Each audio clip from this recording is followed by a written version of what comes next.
We welcome you to another edition of Being Well Informed. And we are so happy to have on this fine afternoon Joshua Hatch, who is the very much a shining star in the community when it comes to returning citizens. Welcome, Joshua Hatch, to Being Well Informed. Thank you so much for having me, Barbara.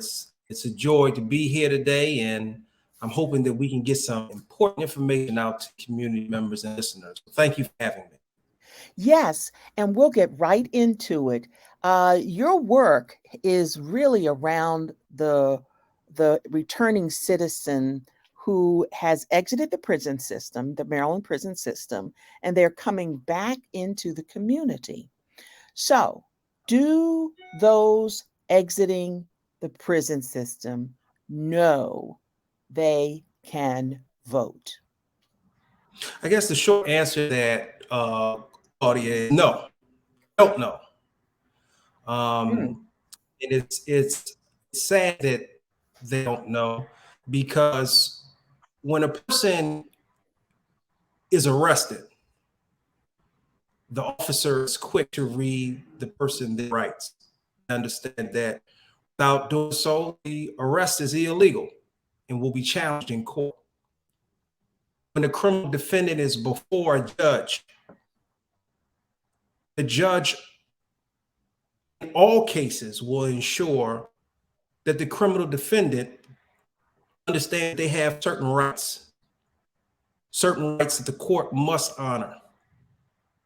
Across the board, rights to representation, right to be heard by a jury of his or her peers, those fundamental rights. When a person's incarcerated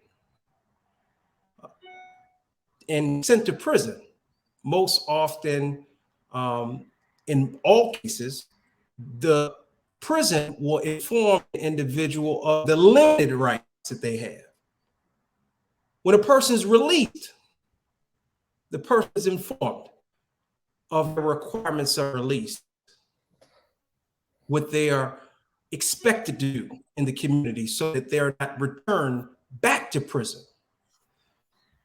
But one of the things that is left out, one of the things that is not talked about, one of the things that the correctional officials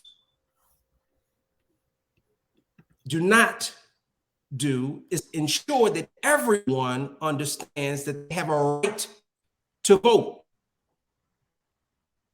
And that is a problem, because it's a sacred right.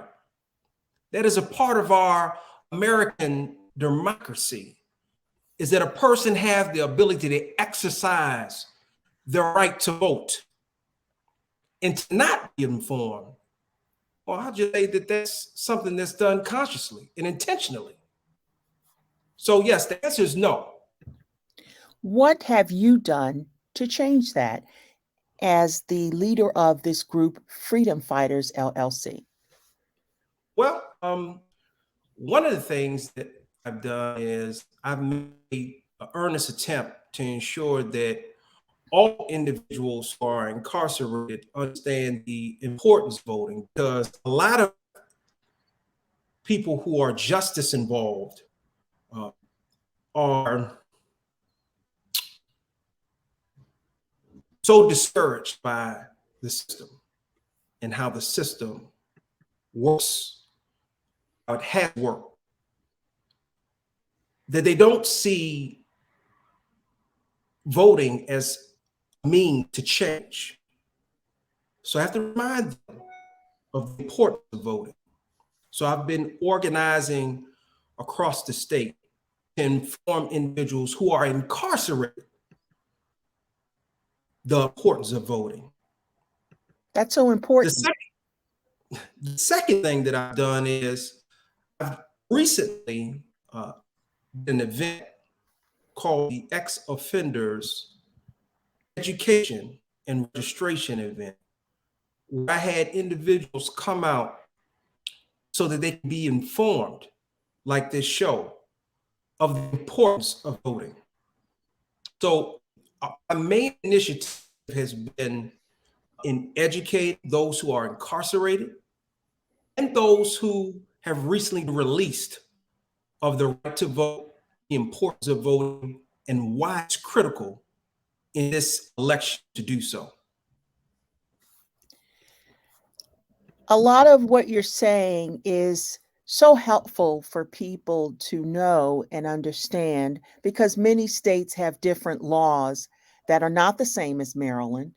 And Maryland has by legislature that has been signed into law allowed people who have been released from prison, with very, very few exceptions, they do have the absolute right to fill out a voter registration form and go to the polls and cast a ballot. What happens after incarceration is over?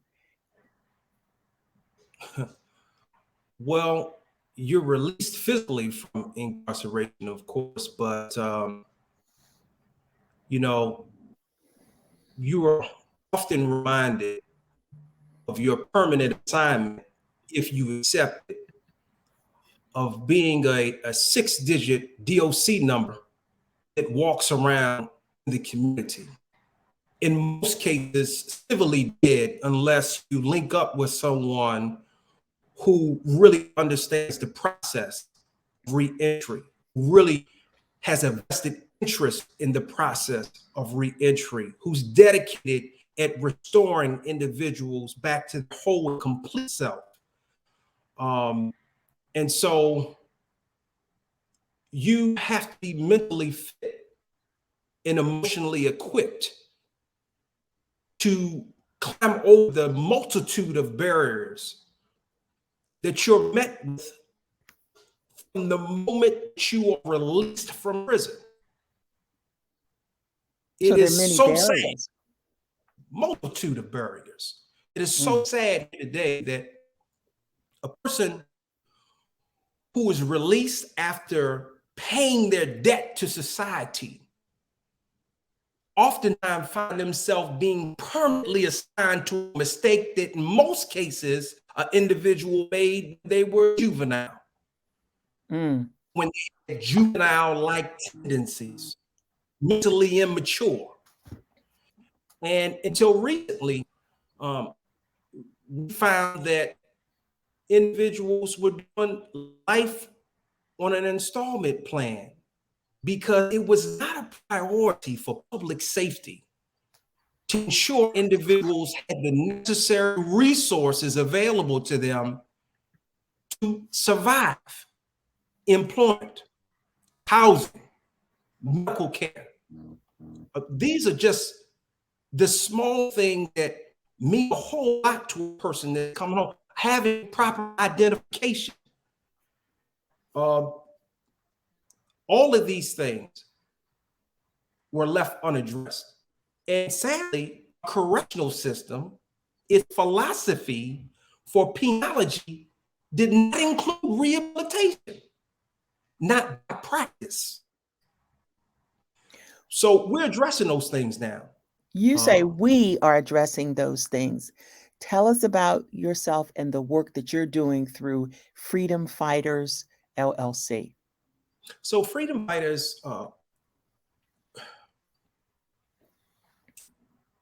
Freedom Fighters is just that. It is an organization that, first and foremost, its foundation is built upon second chances. Mm. Because we understand that everybody makes mistakes. So our prerequisite to taking a case is that a person has to acknowledge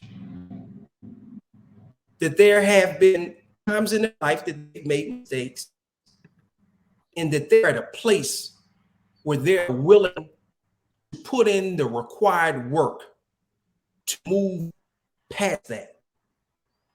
Once we have that commitment from our clients, we do a whole work on them. When I mean work up, I mean we look into their past criminal history. We look into their mental health and substance abuse history. We look into, what reentry would mean for that individual, because every case is different. And then we start to work with, first and foremost, developing a relationship with a client prior to them being released. Our recent client, case in point, we worked with him for a year before he was released.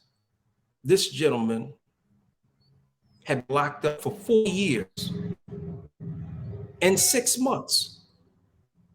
He had no family. His children had passed. His mother and father had passed, all while he was incarcerated. And so he didn't know how he was going to address re-entering society. So we had to work a plan in order to get him to a place where he was comfortable with coming back into the community.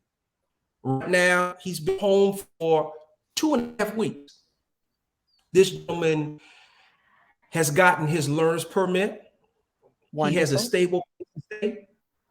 He is in a training program and just got hired by a hospital.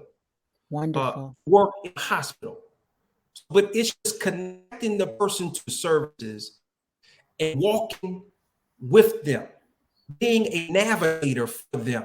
Yes. Come back to the community, because we understand that everybody has different challenges. This man walked into Walmart, so we take for granted.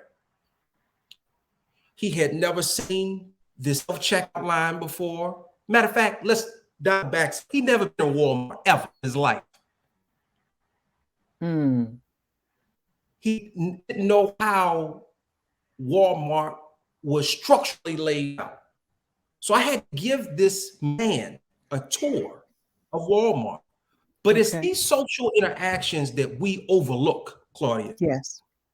It is these social interactions that DPSCS overlooks, that all gears towards that thing they like get on Channel 13, 45, and 11 say, have an issue with repeated violent offenders, individuals coming in and out of the system.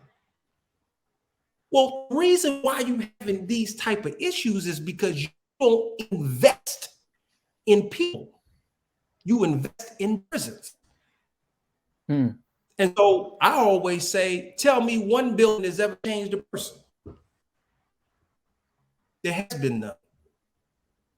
The only way you change people is if you address their needs, if you rehabilitate those individuals, if you work with those individuals.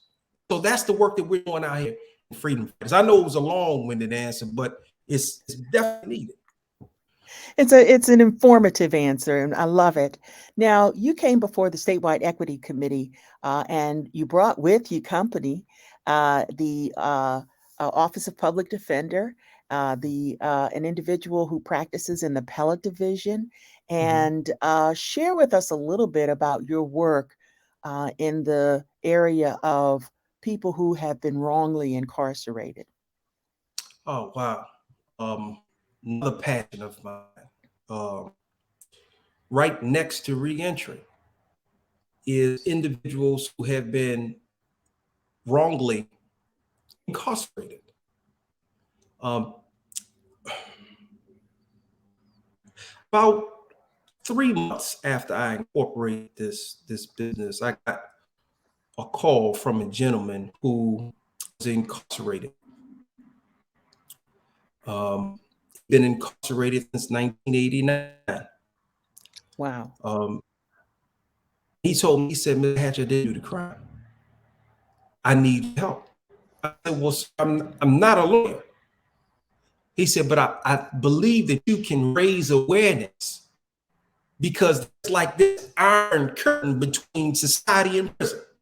A lot of people in the community are unaware of the gruesome facts of our criminal system, incarcerated Black men time again for things that they have not done, especially Baltimore City. Now, what was interesting about that discussion that we had with, I believe her name was Eva Shell, Mhm. was the fact that she acknowledged, if I remember in the conversation, that this one case is one of many cases, meaning there's more than one person who believes that they were wrongly convicted.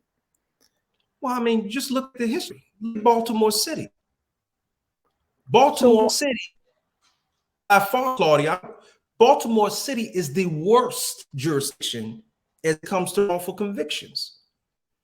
I mean, we're talking about a city that has already, last time I checked, exonerated 34 individuals and still counting. And go ahead. well, the fact that the wrongful convictions have caused an individual to be in prison for decades. Mhm. I'm thinking, what is wrong with that system that would allow someone to be incarcerated for that lengthy period of time? Because I mean, that's extremely impactful. We can say things are impactful, but that is extreme impactful uh, situations. And we Well, we we shake our head and go, how did that happen? And why is the judicial system not paying attention? I mean, because you have an appellate system, and why didn't the appellate system work? okay. Well, let's talk about this then, Claudia. How is it that you have a criminal justice system, irregardless of what side of the aisle you're on, whether you are a attorney for the defense, you are attorney for the state, represent the state. The bottom line, everybody in that courtroom is supposed to be about justice. How Yes. does court know that you have a person that has testified in thousands of cases and has perjured himself?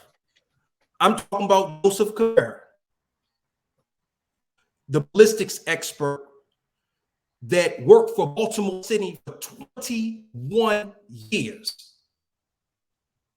and killed himself back in 2007 when he was actually confronted. How do you know this individual perjured himself, lied about his credentials, lied on the stand countless of times, and yet we still here today trying to figure out whether or not the criminal defendants whom Joseph Capera testified in their cases, whether or not these individuals are entitled to another trial, whether or not, although it's a prosecutor's nightmare, the real nightmare is for individuals who have been incarcerated all these years off the fraudulent testimony of a state's witness.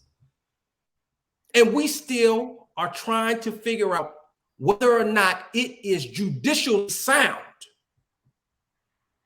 to bring these individuals back and allow them to have their fair day in court according to the Constitution. That to me is preposterous. I've had state's attorneys. I'm not going to put you out there. Don't worry. Your job is safe with me. I've had state's attorneys try to argue with me as to why it should be considered on a case by case basis. Not Mm, my book. The integrity of conviction rests upon truth. yes. It rests upon truth. And anytime you have something before you, I'm talking about before the judiciary, the courts, it undermines the integrity of a conviction, we have a problem that should be taken up post conviction and properly addressed. But we're not seeing that in Maryland. Maryland has become bold enough in its position to say, you know what? this man, no matter how many cases he testified in, we're going to ensure that everyone's conviction meets that constitutional standard. But it hasn't happened. And so that's why we need bold leadership in position and places. We need prosecutors who It are matters willing. who we vote for. Absolutely. It Absolutely. matters who we vote for because it matters who is in the position and who is going to do the hard work to address these cases in which there was maybe a bad expert, a bad ruling on the death certificate, and that's inconsistent with the facts. We need leadership in office that is going to bring integrity into the process so True. that we have an opportunity to vacate these convictions that are questionable. No Absolutely. doubt. No doubt. So, I mean, even if you gave, though, um, ex felons the right to vote, just like they would have difficulty walking into a Walmart after 40 years. Wouldn't they also be unfamiliar with who to vote for? How do you respond to that? Oh, absolutely. I mean, they've completely been unplugged from the political process, and most have not even considered participating in it. I mean, that's the reality. Um, and How would you so get them educated in terms of who to vote for? I always tell people to look at people's actions, not their words. To look at their track record. You know, when you're looking at a candidate that you're considering voting for, make sure his or her politics match yours. Make sure that person has a history of advocating on behalf of those who are voiceless, of input processes, policies, and standing up for individuals who oftentimes are unheard. That's what I'm looking for in a candidate. Looking for somebody who's bold, who's Well, willing to take the necessary action. So I educate based upon action. now, one of the things I marveled about your program and what you do and how you have progressed thus far is your activism when it comes to the issue of recidivism Mhm. and recognizing the fact that we don't want people coming back into the community to fall back on bad habits. So, share with us what your role has been in that area in helping returning citizens. But you know, I know that you have to teach individuals new habits, right? You have to teach that.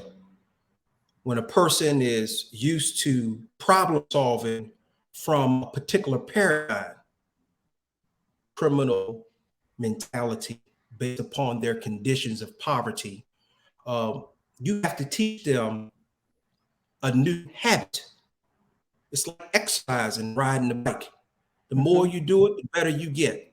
And most people have not experienced success or their definition of success.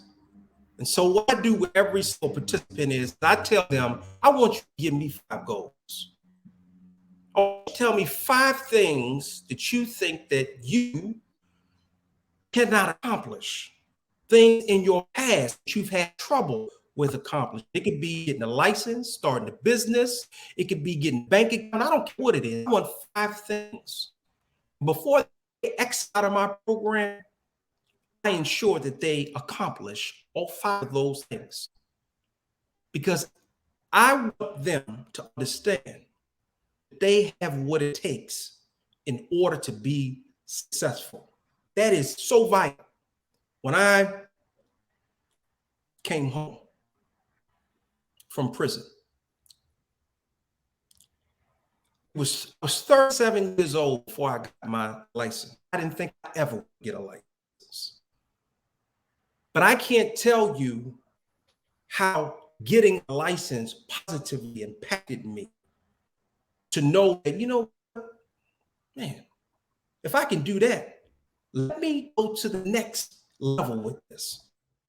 There's something else that I'm trying to achieve that I didn't think that I could achieve. And one of those things was actually establishing a public safety committee that met with prosecutors, met with police chiefs, toured detention facilities, and was advocacy on for the community.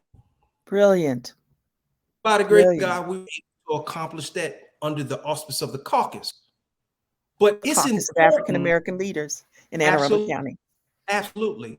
But it was important. It is important. It's important. It's important for the community to understand importance in investing in people who are coming home from prison. They are a part of a vulnerable population. When you see a blind man walking across the street that may have lost his or her walking stick, what does your natural instinct tell you to do? It tells you, hey, let me stop what I'm doing and let me help this vulnerable person across the street. It's the same feeling that we have people who coming home from prison that are wrestling with transitioning from incarceration or slavery. I mean, incarceration, right? I was raised the other word, slavery it is, back into the community. We need to be compelled enough. If public safety really means something to us, let's be real. If public safety really is an interest to the community, if we know that we have a problem with individuals coming out and committing crime, my question to everybody is this: why don't we ensure that we invest in those individuals while we have them in custody? What are we doing? What are we doing with that population?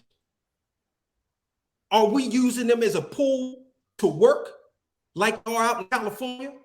Because they have all these wildfires, they need firefighters. So we've got to lock up enough people to make sure that our fire department is properly staffed. That's what's going on out in California. Let's bring it home in Maryland. What is Maryland Correctional Enterprise? What is Maryland Correctional Enterprise? Oh, go look out on your car right now. For those of you who are tuning in, go look at the plate that's on your car. Every license plate that you see, you should think of a prisoner. The signs that you see directing your travel, you should think of a prisoner. The furniture that's in those state buildings, when you walk into them, how nice they are, think of a prisoner. And I ask yourself this question: what happens if you didn't have enough prisoners to staff the place where all that stuff is coming from?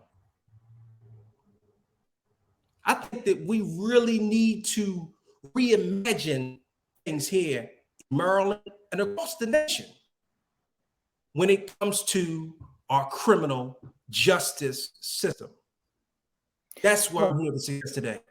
I am proud to say also that as of this time, you are a member of the Annapolis Human Relations Commission. Man. And this happened within the last few months. Yeah. And you're doing a fine job on the commission.